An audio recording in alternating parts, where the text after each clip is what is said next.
guys are set. Hi everyone, Annette McDonald here. We are coming to you live from Paradise Ridge. We're in the kitchen, and I'm joined by Karen, Valley Forge Cheese, and her head chef, Pancho. So as you all know, we have been teasing you guys with the recipe and challenging you to see what you can do, and a nice pairing with the Chardonnay. We're gearing up for National Chardonnay Day. You all know that. National Chardonnay Day is on the 23rd. I didn't know that before I started doing this, but I do know that now. So what a great time to enjoy some Chardonnay, and I think we should do that, don't you? I agree. Yeah. So a little Nakasawa Chardonnay from the estate for you. Please. So as I'm pouring, Pancho, why don't you tell us a little bit about the recipe, your vision? I can try. No, so we make something very similar to this in the shop, and it has. What's nice about it is it has a. Let's interrupt him and cheers. Good luck. It's good luck. It has sort of a year-round appeal because you can, we use this dough as sort of a platform that can take us from basically winter all the way back to winter. So we're always using what's happening right now. We try as hard as we can to use farms and ranches that are within our 10 miles of beauty. Yeah, what a cool thing to be able to do. Yeah, and it's something that my wife and I both we've never been able to do it at this scale and at this we're so close to the actual finished product all the time, and it's our decisions, our call. Let's talk about the finished product a little bit. Why don't you Sure. out Karen a little bit here on the finished product and your dream job and what you're doing. Yeah. Well, so I should be the lucky one. I will just say that from the get-go. I don't know. I might fight for that too. I do get to feature your product here at Paradise Ridge. So I think this is a win-win-win. Right? Yes, It it is. sure is. Yeah. Well, so my wife Danny and I, we came to West Sonoma last year, and it was sort of an unclear time for us. We were trying to get back into the restaurant business and, just trying to find our footing. And we've always loved it out here and have always found it to be home in some way, even though we never lived here. And it just all came together. We ended up in a place and met Karen through a friend, and it just, I don't know, it just all Let's Sonoma County. It's a friend of a friend of a friend. Exactly. Yeah. If you looked, if you try to find it, you'd never find it. No. It just sort of happens. So. No. Best little adventure. Going out there to pick up the cheese and getting an unknown adventure too. I mean, really not knowing what we were stepping into. A whole new adventure. Yeah. Cheese was one thing, but bringing this on and implementing that was just a whole new adventure. And then Pancho came on and kind of led the way, and then Danny came in and is now doing all the baking. Yeah. And so we have Danny here too. She's hiding in the corner, but she is here. Support from over here. Support team. 6 feet away. Support team. But with Pancho, he's they're actually like an extended family.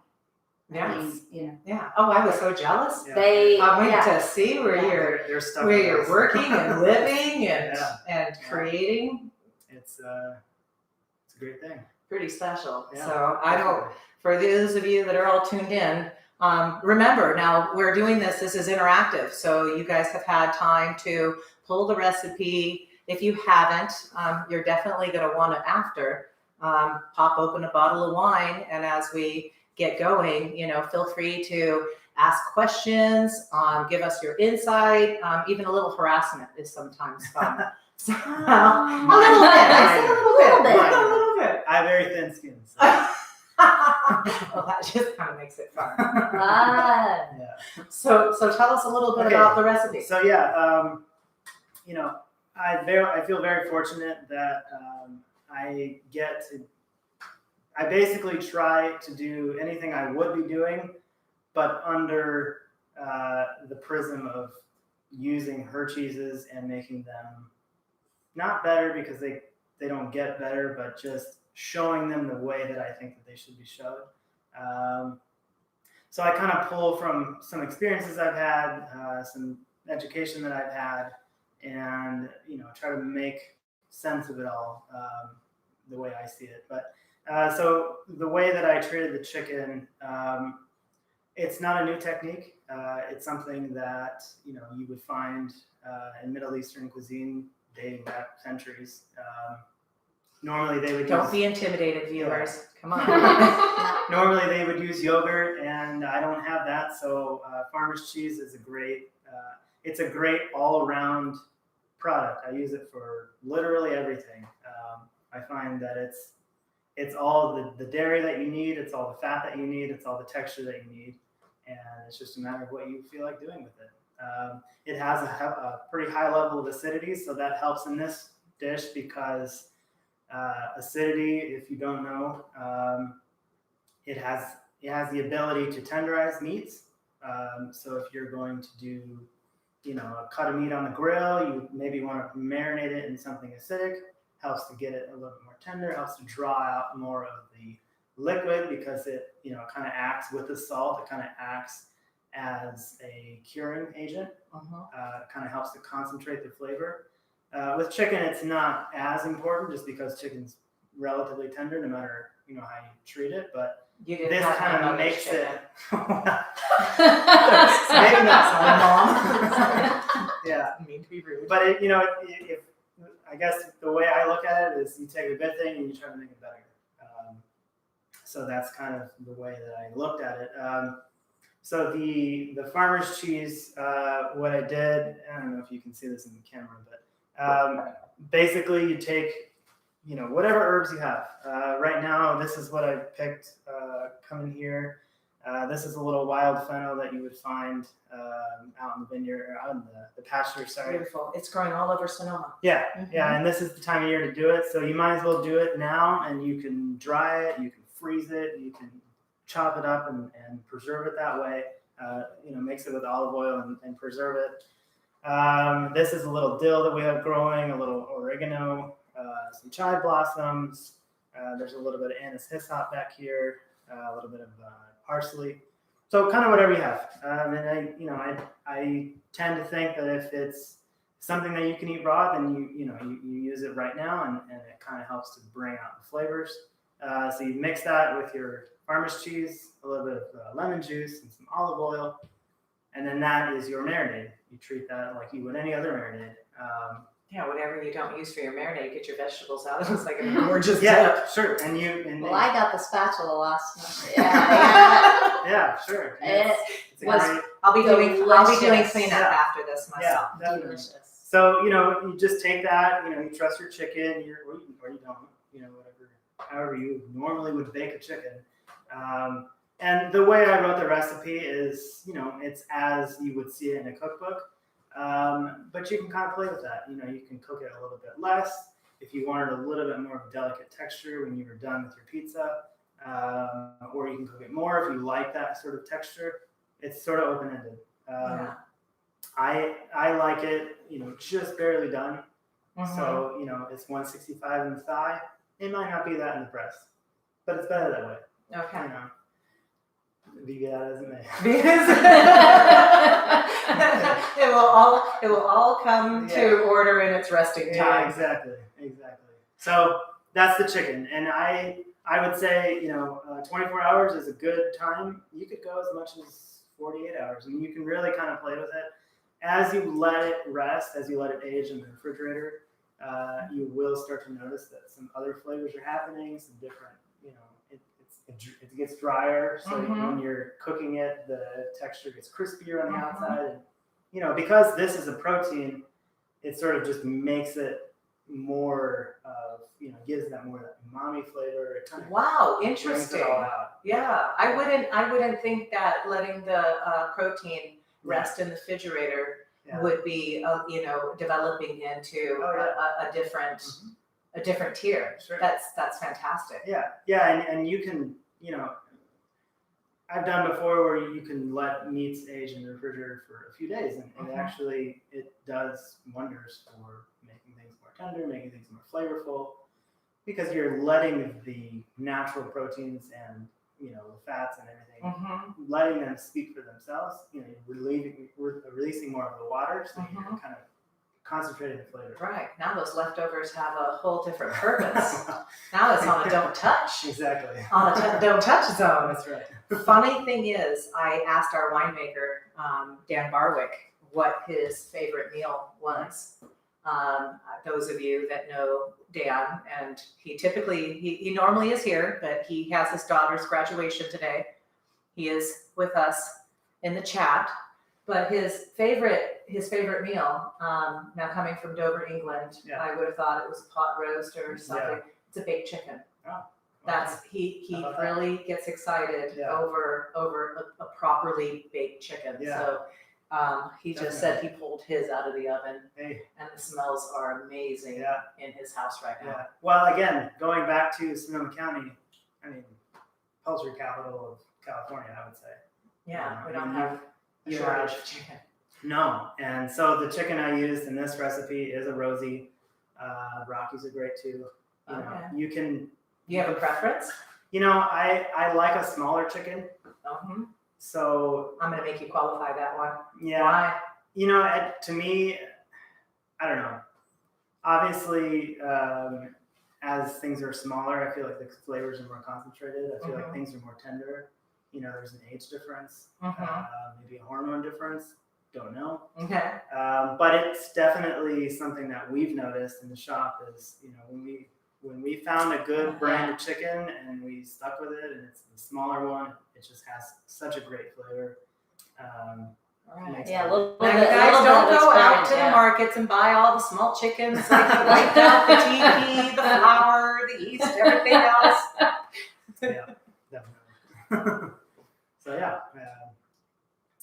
Do you want to talk? We want to talk about the vegetables? Yeah, absolutely, absolutely. So in the recipe, beautiful. Isn't that gorgeous? Yeah. So in the recipe, I just wrote blank because what I was saying before about how we use this recipe kind of all year round. Things are happening. Things are changing seasons. You lose something, you gain something else. So I kind of don't go into it with a big plan. You just go to the market, whatever's happening. A lot of it just has to do with, understanding how to treat certain vegetables over other ones. Kind of determines what you're going to do with it. And again, we're so spoiled here in Sonoma County with just so you don't have to hold on too tight. Right. There's just so many beautiful options for, your organic greens. Sure. The farmer markets, which are farming at home. We just have this wonderful environment that just about anything can grow. People think I'm a great farmer. It's just not that. It's where we live. Exactly. Yeah. And we are actually in the mega area. Within 5 miles, we can get a lot of, with less than 5 miles, really. Yeah. Right. Some amazing produce coming. Right. So you wouldn't want to tell somebody to use bell peppers if, hey, bell peppers isn't what's on stage this week. Yeah. Exactly. Yeah. Well, and what's really unique about where we are is, these aren't big farms. They are 2 acres, 1 They're acre. on the honor system. Yeah, and half of them. They're on the honor system. You literally go and buy, and then you pay for it, and you leave it. You're on the honor system. Sure. Oh, I love that. That would be. It's like old school. Yeah. Which is it's so this what one, we have, right? I mean, that's. Yeah. And that's what you want. They're going to want to know some about how to get access to this. Yeah. Nice So to come out to the shop. Well, that's step 1. Or that's priority. Come out, grab a stool, make friends. We'll share our secrets. Yeah. So a farm about 4 miles south of us is in Tamales. We've been working with him for actually since we opened, more or less. It's Mandarin Farmers. They're in Tamales. And this morning I was able to find If anyone knows what this is Romanesco broccoli. So it typically comes in this color, but sometimes you can find one that's a little bit more purpley. I don't know if you noticed. That's just, yes. Yeah. It looks like art. Oh, the Yeah. purple one is gorgeous. You know, and this is the one So vegetable gorgeous. where it's like you really see like how nature makes something so beautiful. I mean, this is like one of the most prettiest vegetables out there. I planted some. We'll cross all of our fingers and toes. And It's, hope that it makes it this time. I've tried it before. It's hard. I have a little bit of a difficult time with the the- ornamental cauliflowers. Yeah, the brassicas they're tough. I mean, they require just really meticulous. You gotta make sure that they don't get too hot. They don't they germinate right. Yeah, I'll go talk to them tonight. Yeah, it's tough. But I mean, Relationship. I'm definitely not the farmer, Bond. so don't ask me. And also, I was able to find some small fennel. So again, it's just whatever's available, whatever's fresh. That's what I like. Where'd you pick up your fennel? So that all came from meandering farmers. Oh, okay. Yeah. Okay. So and it changes. Yeah, I know. I think a lot of people don't really realize how fennel is really a fun vegetable to work with. It is. It is, and it's whether you're using the bulb or the top. Exactly, and I think a lot of times, fennel gets kind of a bad rap because you don't get a whole lot of usage in one way. You have to kind of manipulate it a little bit to get kind of the full usage of it. Sometimes the bulb is a lot larger, so you can kind of shave it and make a salad, or you can roast it or kind of do some other things. But then the tops kind of get forgotten sometimes. So it's nice to kind of either you can make it into something like this, or you can kind of go and make your your salsa verde or kind of whatever. Ooh, and a salsa verde. I'm finding out your secrets. Yeah, well, just little bits at a time. Just little bits at a time. Yeah. So anyway, that's basically the dish. It's essentially a pizza with vegetables, meat, and some cheese. So I think I should probably go over the dough part. The dough part is it's something that. Before you go into the dough, we have a question here. Oh, and this is, I love this question. Yeah. And it is, what do you feel is the importance of using organic versus not? Well, actually, we were talking about this earlier, and I think what it comes down to is knowing where your food comes from. Because the words get thrown around a lot, and to someone who's not in an area where we are, all they have is the words. Because they don't have the environment to kind of back up, what that even means. They don't really understand what those words mean. They just know that someone said it's a good thing, so they do it. Right, something stamped on the bag. Exactly. So, I would say that if you are able to grow your own food, you should. Because there's no reason why you shouldn't. But if you can't, at least kind of understand where the food's coming from and know that you stand behind whatever that person did to kind of acquire whatever they're using. Right. Happy cows, happy cheese. Exactly. Yeah. It doesn't always I think I just stole somebody's slogan. Yeah. It doesn't always mean organic. It doesn't always mean, non-GMO. I mean, those words matter, but you have to understand the context of those words because sometimes they get lost. Right. Know where it comes from. Yeah. You just have to, pay attention. Ask questions. It's a constant educating Yeah. of yourself and to everyone around you. Yeah. Well, I think we're all in a time right now where it's the perfect time to slow down a little bit and ask those questions and try to. Yeah, a lot of people cooking. Yeah. There's no flour in the markets, and so you I have a little flour. was able to steal this. I'm just kidding. Let's do it. No, it's we've been really fortunate. Again, living in Sonoma, Gusto Baking Supply in Petaluma.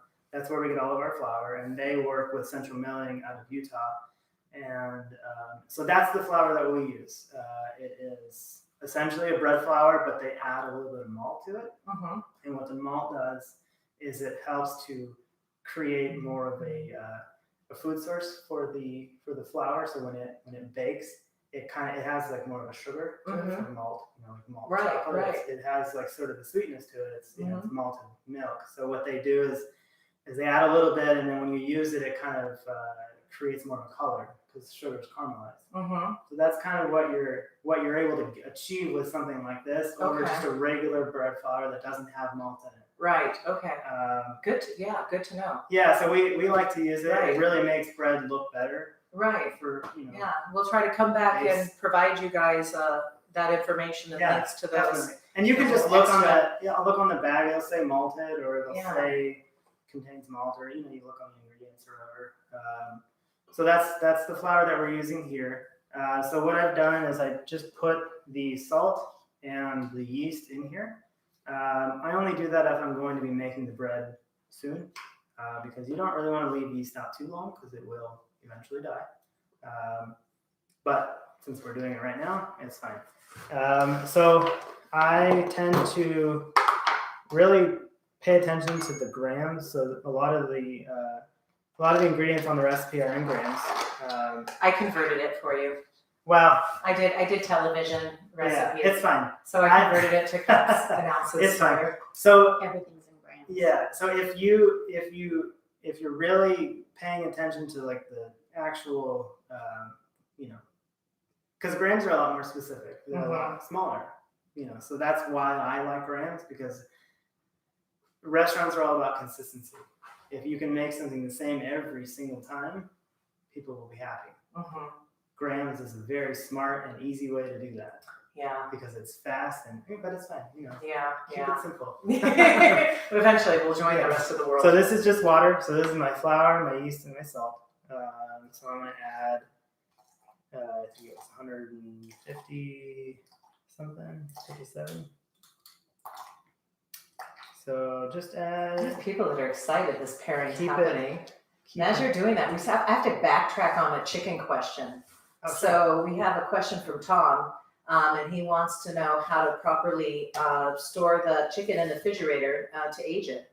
Well, so it is challenging when you're dealing with a home situation. You don't have the ample space.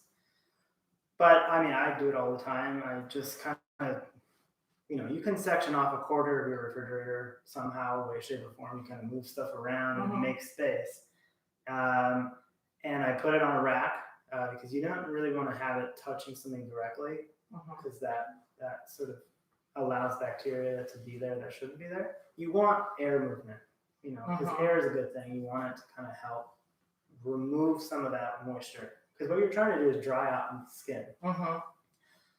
So you kind of keep it above, and keep it completely uncovered. Don't cover it. Covering it will make it go bad. So leave it uncovered in the refrigerator. If you have other, butter that's not in a package or something, it may kind of. So a good idea to remove that before or you at go least into put it in this. something else. Right. A sealed container. But again, it's only one. It's only one day. Choose your ingredient. You want the butter or the chicken? Exactly. It's one day. It's not a long time. What do you want? Yeah. But again, in a restaurant setting, obviously we've got larger refrigerators, but it's still a good idea to let proteins kind of release more of the water, because that's what makes flavor. A lot of people talk about dry aged beef. Well, all that is you've literally just let the beef sit in the refrigerator, uncovered, untouched, unmessed with. And what happens is the moisture actually starts to dissipate because the enzymes working to break down the protein. You're releasing more of that water, and you're saving all the best parts about the beef. Same thing. Oh, awesome. That's you're fantastic. kind of keeping the bad stuff out and preserving all the parts that you like, all the parts that make the flavor better. So you kind of do have to make a few adjustments to your refrigerator to make it work. Yeah. I think I just kicked my kids and my husband out of the refrigerator. Yeah, you gotta move through some of the leftovers. Make some sorry, guys. Yeah, that the leftover pizza's gotta go. Yeah. Gotta eat it. Yeah. Eat it or toss it, and then make some room so you can age your meats properly. There you go, Tom. There's the answer to your question. So anyways, Or just add another refrigerator, right? Or have like we do. We just keep adding refrigerators. I'm sure you have a few. Yeah, I'm sure you have way too many. So if anyone knows what this is a dough whisk. If you can get one, I would get one. It just helps to keep the dough uniform. So the biggest issue that you would face here is that you don't have, you only got one shot to do this right. If you end up with That's intimidating. Yeah. Well, if you end up with a lot of flour clumps that don't incorporate into the dough, you'll see that at the end. Okay. So you only have one shot to fix that, and this is now. Okay. So you want to make sure that when you're mixing this, you pay really close attention to absorption of the flour. So you don't want to have a lot of flour along the sides or on the bottom. And notice I'm using a round container. This is important too, because if you have corners, flour gets stuck in those corners and you'll never release. Okay. And that's where you're going to have dry flour. Okay. So a round container with a round tool makes for a really uniform dough. All right. And, you know, a baker would tell you that in a lot more eloquent way. Yeah. I use my big stainless steel baker. Yeah. I just use the big You're doing a bowls, really but- good job. Yeah, I mean, or a round bowl, or, you know, just round and round it matches. Round and square doesn't match. It's just So you're kind of a little bit doing your wife's job right now. yeah. Well, you know, we do all the jobs. Yep. Have you had Hey, to milk he the did cows yet? have me make it. Yes, he has. Yeah. He did have me make this one night to Yeah. the grams. Somebody should have had a camera on me because if it doesn't come out the next morning, I knew that I did something wrong. And I mean, you should see me. I said, you should have a camera on Just because I'm sweating like, bullets. oh my good graciousness. Seriously, and then had to be We put all on have- the right spot Yes. with the right temperature as it's sitting overnight. Yeah. Oh, yeah. Serious. We all at different levels. He told me that, like, I had high somebody who standard got on this upset one. with me when I wrote a recipe, and it was you boiled it, and then you had to put it on to a cookie sheet, and then set it to freeze. And they wanted the specifications whether they should use a rimmed or an unrimmed pan. I felt that was a qualifying thing. Yeah. If you knew that, you knew something. But like I said, all different Yeah, levels for sure. of comfort Yeah. in the kitchen. So all these little tricks to the, Well, to the trade I are think- really helpful. I think what's really nice about this is, you know, yeah. And I just, you guys, while you're watching, the only reason I have these really lovely readers on is to see your questions. So as you have questions, I have my readers on. She's ready to go. I'm ready to go. And you have the questions for Instagram. Yep. So we have, both for anybody who is curious on what's going on here, what we're doing next. So this is essentially what you would want. So That's beautiful. there's no flour anywhere that you can see. I'm realizing I need Yeah. this tool. So it makes it really simple, and you notice that it doesn't really capture a lot of the flour. The dough. So it kind of keeps the dough where it's supposed to be. Keeps it in the container. And you know, a lot of people are making bread right now, and a lot of people are trying to use starter. Yeah. This is a starter-free dough. Yeah. A lot of people are trying to make It's bread. a very cake. difficult art. Yes. It is a lifelong art, and it's not something that you should expect to be great at right away, I know. or even in years. I was really curious about all the flour sold out, and Yeah. really what was going to So- come of that. This is a great thing to use flour because it's going to work. Yeah. As long as you follow this, it will work.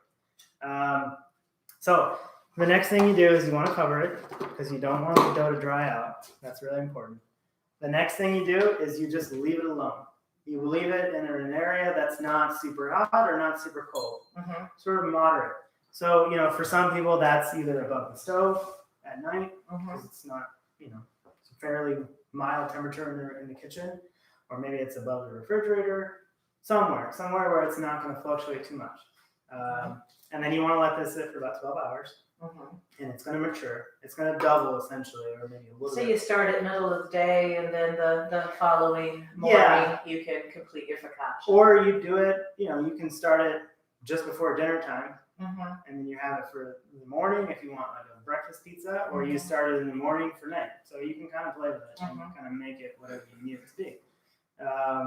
So that's what it would look like. It's very simple. So Dan wants to know how the wine is, Karen. Dan, I am sorry that you are not with us.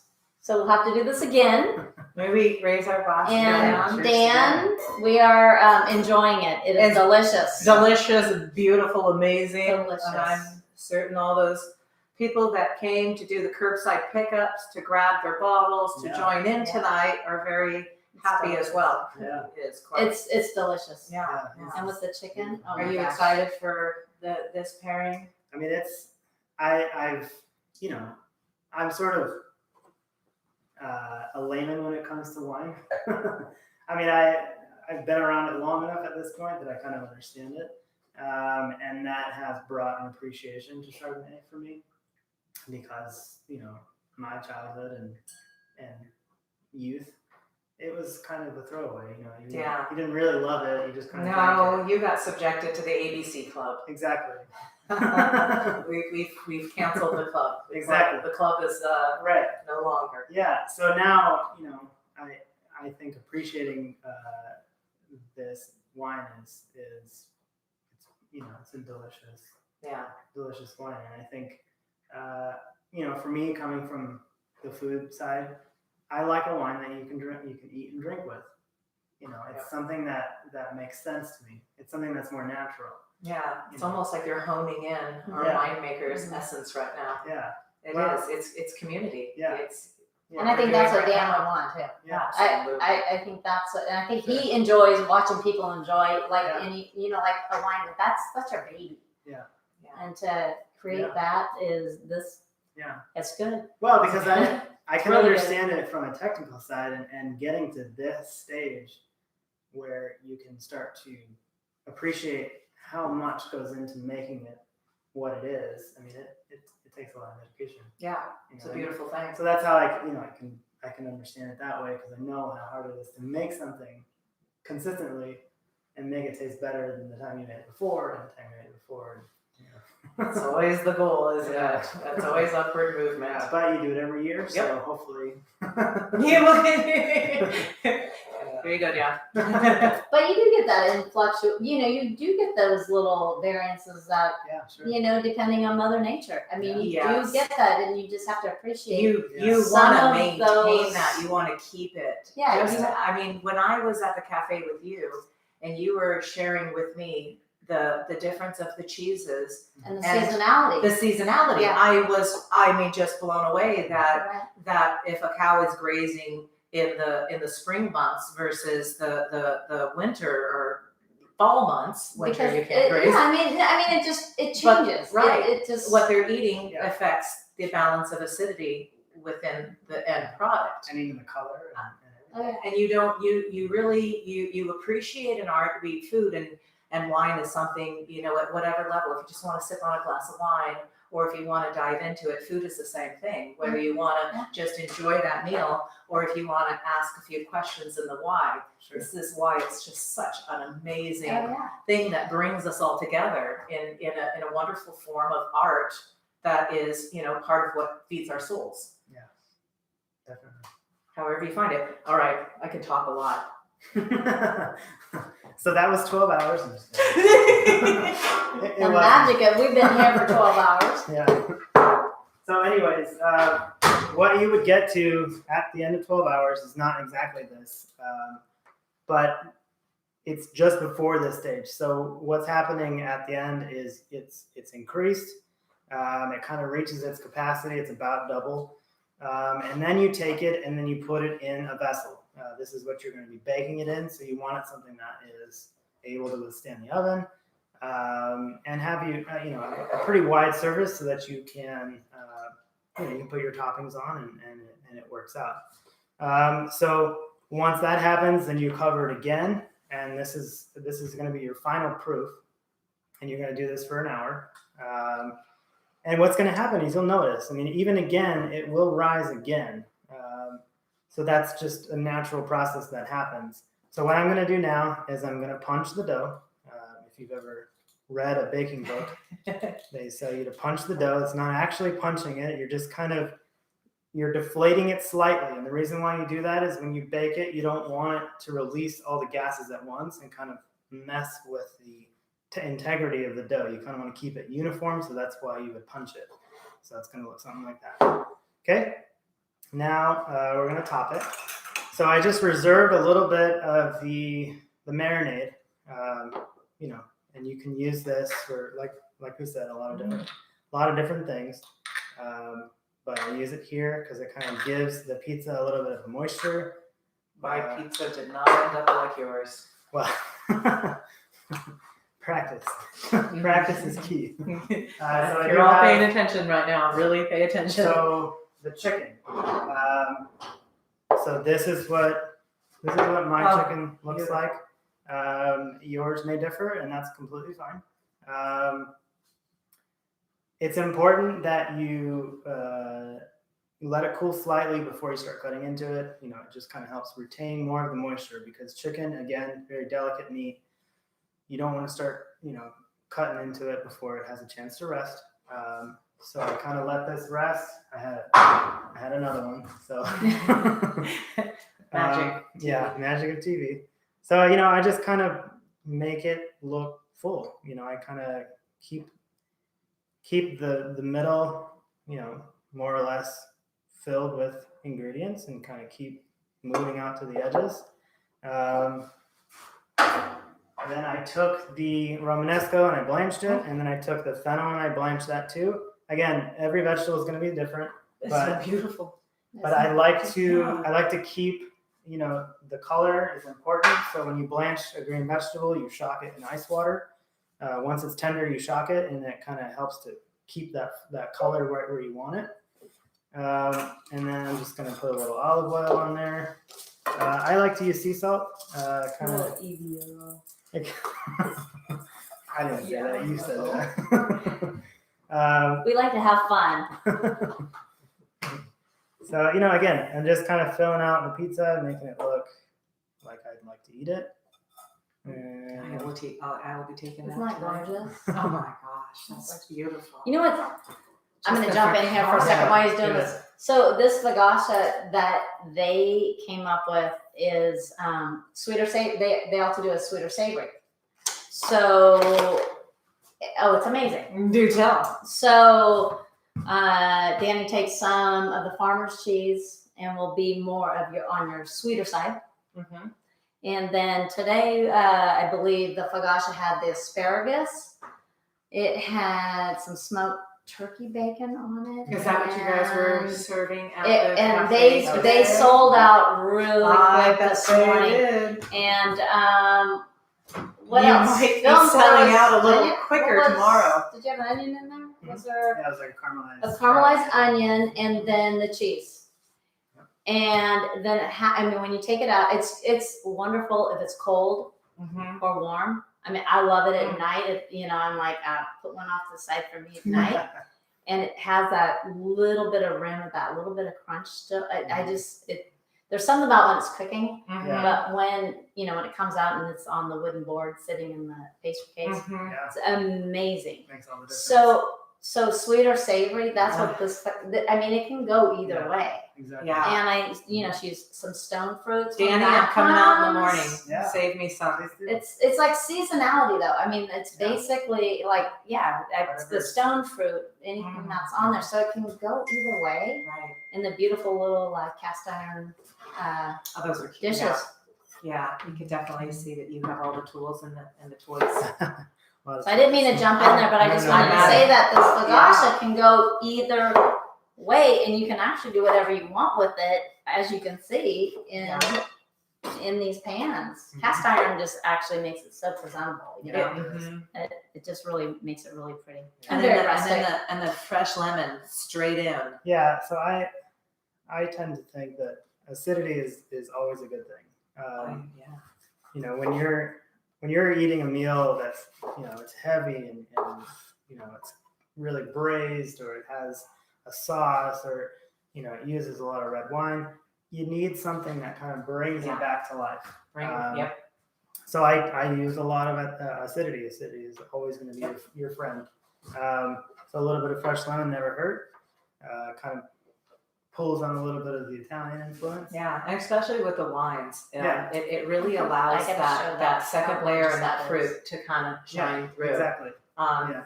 It's really, you have to understand the balance, and then when you're enjoying a wine, you remember you're enjoying an ingredient. As you add things to it, you want to kind of make sure what you're adding to it is going to be properly balanced for what you're enjoying in the glass. And so everything that you're doing within this recipe is really focusing on the balance, making sure you have that brightness that is going to allow your fruit integrity to stay, within the Chardonnay. Yeah. And this is why this is, in my opinion, such a beautiful pairing, because it allows you to get to the secondary layer of Dan's Chardonnay. His approach to Chardonnay is so complex that it's such a food-friendly wine that it's fun to really challenge it and try it with these flavors. Definitely. And people are, sometimes a little fearful to put, acidic up against wines, but don't. It just really invites, again, that bigger fruit out. Right. And if you want to pull that bigger fruit back, well, then a little bit of sweet is going to help you get there. Definitely. Yeah. Yeah. So we've, we're thrilled to do anything like this. You can almost eat it before it goes in the oven. So I wouldn't recommend it. But Look, the chicken's cooked. So again, made for TV. So this is going to go in for 12 minutes at 500 degrees. Now, home ovens, a little different. This obviously being a commercial oven, you have convection, so it's a lot of air movement. What I was always taught in culinary school is if it's golden brown, it's typically done. So that's the rule of thumb. So this is the finished product. Yeah. So again, you can put anything you'd like on here. This is not very solidified. It's just what I wanted to do at the time. But we. Isn't that gorgeous? That's just stunning. So it's sort of more of a deep dish, but we. I love the crisp we on like the outside. we like bread around here. So. Yes. I am. So there's one more thing I'm gonna do. Well, me too. I'm going to top you guys off with a little bit of Chardonnay. All right. So I'm gonna take some more of these herbs that we picked today, and I'm gonna make a little salad to go on top. Does that never hurt? That little finishing touch. It's like the poncho touch. I always say. It's always like that little. It's never. It's just. I always say it just dress it. Finishing part of it. Yeah. Yeah. So just take a little more effort. I was doing a charcuterie display, and the same thing. Don't just put, like you did, don't just put cheese. You put a little bit of extra color, put a little bit of something else that just adds a little bit of pop, color, texture, fun. Right. You have a question? What does it say? Do you recommend just utilizing a cast iron pan or any other choices? I think, I think the vision when Poncho came in and we discussed things, we wanted really rustic kind of stuff that I grew up on. Mm-hmm. And I think what he created that, and I think besides being in that cast iron, it's amazing what it does. Yeah. But you probably could do I wouldn't say another. Yeah, you can do it without. In a glass. Can you use a glass or? Honestly, from a practical level, what I like about cast iron and what we've noticed pretty indefinitely is cast iron has an ability to be seasoned. Unlike a lot of other materials that degrade over time, cast iron gets better. So the more you use it, the better it gets. You can take, if you had a brand new cast iron out of the box and you tried to do this recipe, and I should say this as a precautionary, if you take a brand new cast iron out of the box and try to do this recipe, it may stick because this is a wet dough, so it has a lot of moisture to it, unlike a lot of other breads. Right. And what happens is there's actually a lot of texture. There's a lot of texture to the inside of these pans. So what happens over time is the oil, when you cook it, it kind of fills in all those gaps and makes this nonstick. So maintaining your cast iron pans is a really important step. And you can do that fairly easily. You know, what we do sometimes when we have problems, we'll spray them with oil, wipe them down, and bake them And put them back in empty Yeah. for 10 minutes, and we'll take it out and spray it again and bake it again. And then we'll wipe them down with salt and get rid of all the excess oil. And then they're going to do a lot better when you actually go to bake something that matters. Because especially in the corners, you'll get some sticking problems when the cast iron is new. So that's always a good thing to know. Everybody's going to go out and get cast I know, iron. I know. It's going to be like a Absolutely. flower out there. I'm Everybody's going to sitting there get cast thinking, iron. I need to go home and take care of my cast iron pans. Yeah. The smell in this kitchen right now is absolutely amazing with the fresh herbs that just have kind of hit the air. Yeah. Wow. So we're just going to kind of, you know, make it look like something you'd like to eat. That's all that really matters. Yeah. Well, I think we want to eat Isn't it. it gorgeous? Oh, Let's give it a try. It's probably going to be a pretty big bite, but no, I'm thinking about. maybe I'll cut these again. All right. We'll see if we have any That finishing shows- questions here from our guests that have joined in. It for the most part, it sounds like they're jealous that they can't be here. Is the biggest feedback that I'm getting is that they really wish they were here with us. They can enjoy this. They can come out to Valley Ford, come to the cafe, and have a version of this focaccia. And then hopefully soon, you could come for curbside pickups now, but hopefully soon we'll be able to start taking reservations Oh yeah. and host you. And you guys can always find Karen's Cheese here at Paradise Ridge. So, I think Cheers. this is nothing better than wine, this conversation, Yeah. like the best of all worlds right here. yeah, this is it. Cheers. This Wish is everyone was sitting here with us. Sonoma County living. Look at this As good as amazing. it gets. I said I'd never So eaten that- in front of. Where are we doing it? Oh, my God. Dan, we'll have to come back and make you one. Mm-hmm. I hope all of you that have tried, put your efforts to this Amazing. recipe, are enjoying yourselves as much as we're enjoying ourselves. And I look forward to seeing you guys back in 2 weeks for our next live virtual session. Cheers, and thank you for tuning in. Salud. Cheers. Hi, everybody. Salud. Okay, fine, huh?